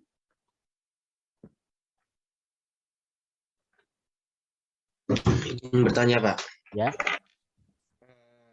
misalnya nih Pak, analoginya ada sebuah kasus di sebuah tempat, misalnya sebutlah suku A dan suku B, tapi terjadi kasus yang harus diselesaikan dalam tata cara adat, dalam hukum adat diselesaikannya, karena di hukum di pengadilan tidak ada yang mengatur itu.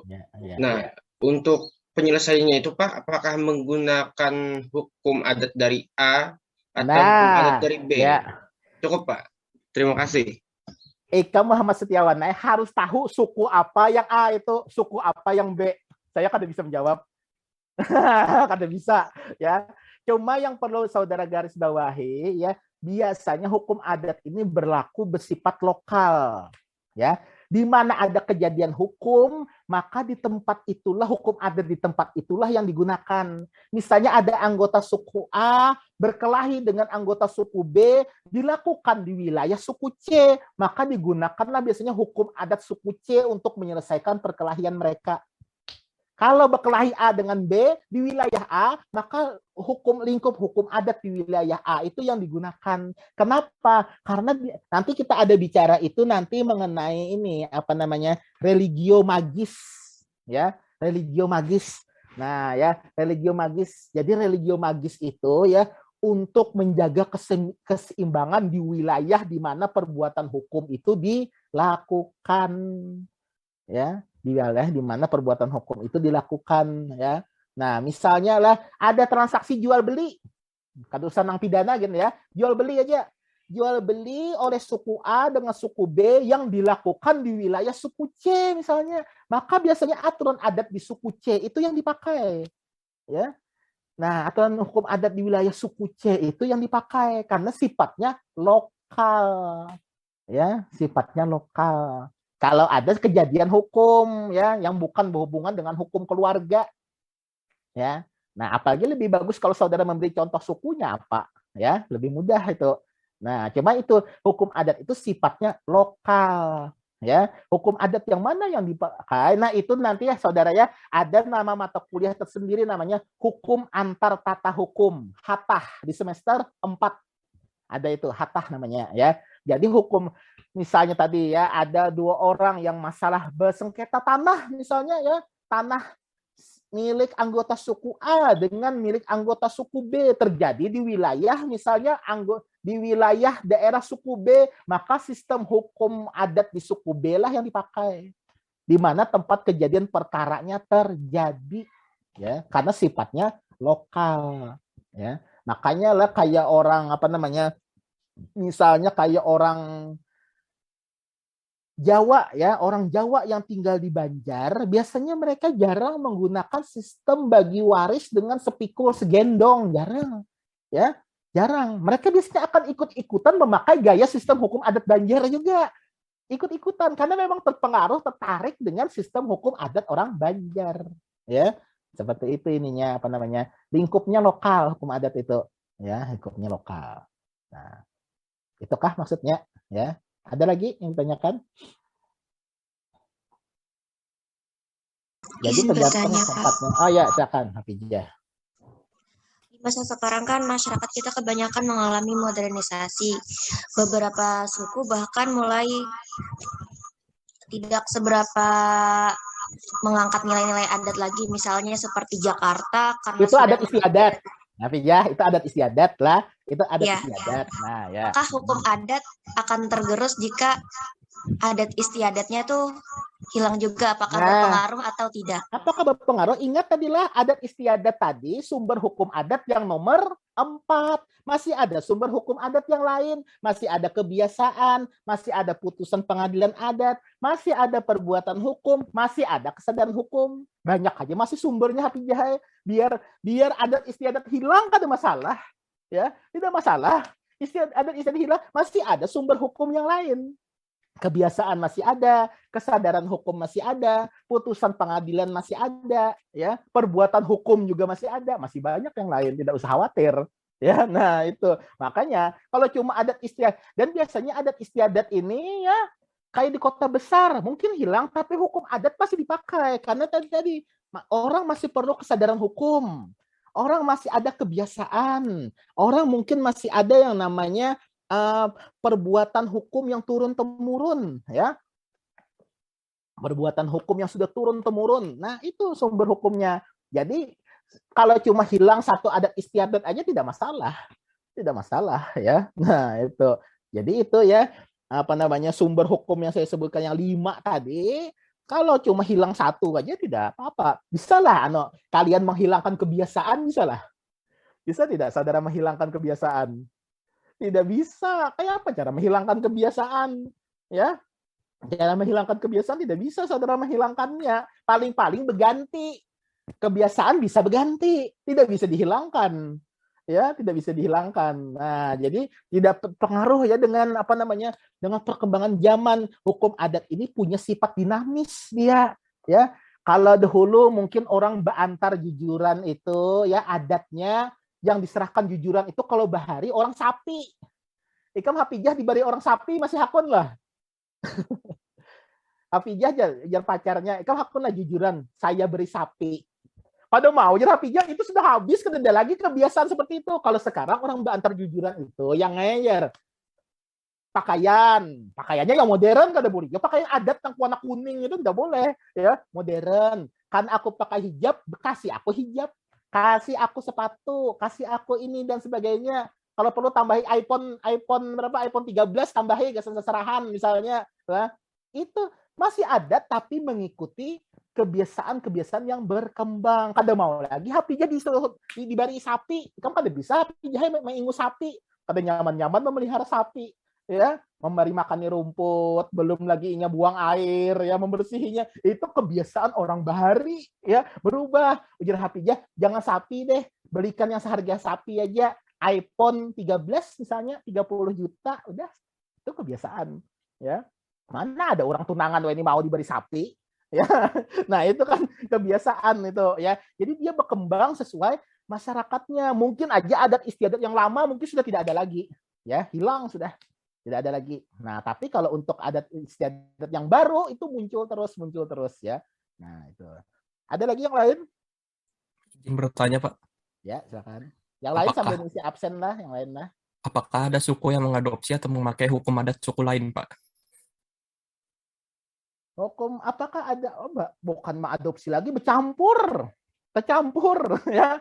Oh, orang Banjar nih banyak aja masih terpakai sistem hukum adat dari dari orang Jawa masih ada aja terpakai, ya. Misalnya kayak apa itulah, tunggu sebentar. Cuma inilah Firdaus lah, ya. Hukum adat ini sifatnya lokal. Kita susah melacaknya kalau dia ini sudah berpindah daerah.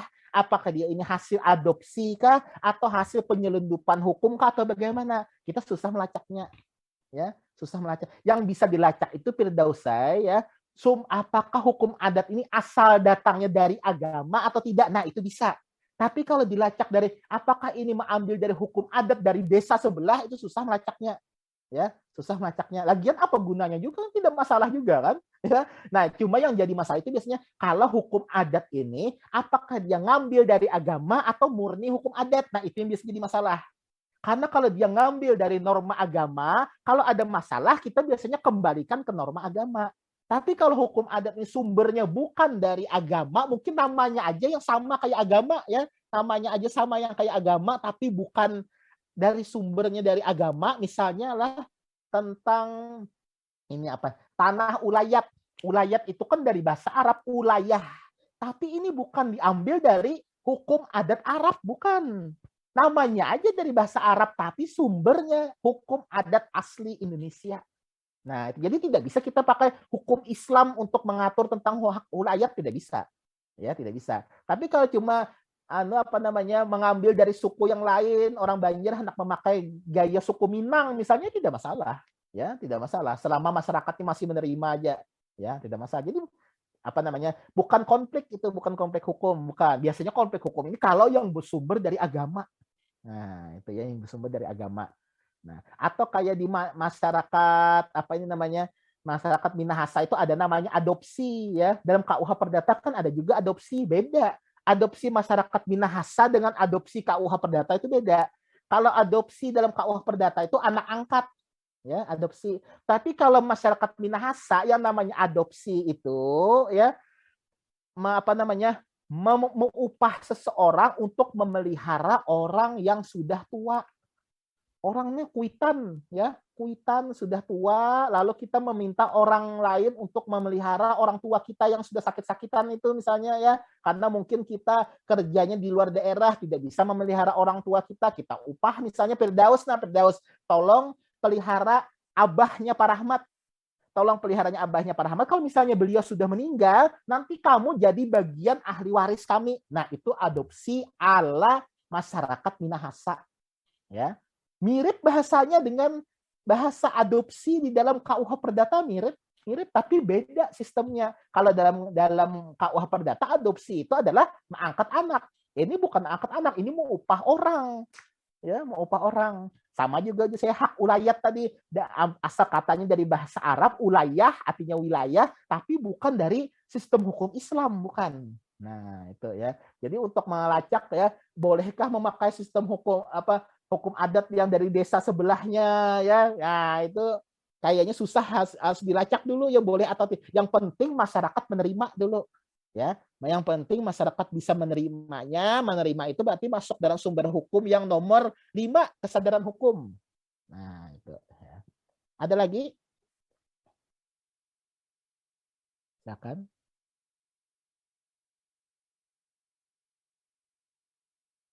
Oke, kalau tidak ada, kita akhiri dulu perkuliahan kita kali ini. Kayaknya saya 2 kali pertemuan aja dulu. Pertemuan selanjutnya nanti Pak Sapurdin 2 kali juga. 2 kali pertemuan selanjutnya Ibu Sahrida, baru nanti saya yang 2 kalinya lagi ya. Jadi 2 kali ya. Jadi kita nanti kemungkinan dapat bagian itu 5 kali mengajar ya, 5 kali mengajar. Nah, itu oke, kalau tidak ada lagi yang ditanyakan silakan nanti diisi presensinya ya. Secepatnya lah, kalau habis waktunya kadang-kadang lagi nanti diisi ya. Kita akhiri dulu. Selamat pagi. Subhanakallahumma rabbana wa bihamdika asyhadu an la ilaha illa anta astaghfiruka wa atubu ilaik. Assalamualaikum warahmatullahi wabarakatuh. Waalaikumsalam warahmatullahi wabarakatuh. Terima kasih banyak, Pak.